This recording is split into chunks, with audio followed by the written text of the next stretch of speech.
Takže čaute, ideme si namontovať alebo urobiť takéto podsvietenie, a to na aute BMW E46. Takže môžeme ísť na to. Nie je to nič zložité ani ťažké, len si to ideme ukázať.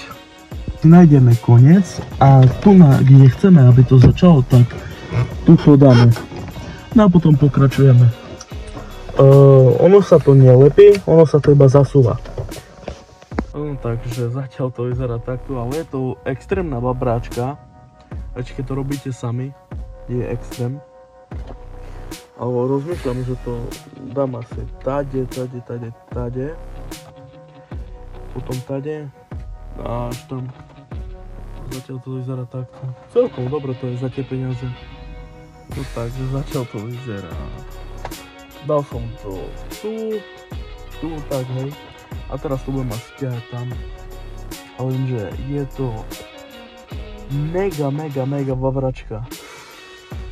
Strašne, aký je k tomu prístup. Ako neviem, ako na ďalších autách, ale na tomto tu vychádza to vonku, nepasuje to. Ale tak dá sa, všetko sa dá. Takže tak tu, ono, nevšade to bude vyzerať, že top, lebo nevšade to zasadne, hej. Takže tunak som to dal cez volant. No a tady to ide. Tak, potom tu. Lenže tady bolo najideálnejšie, lenže neprechpátíte to, neviem, nechápem.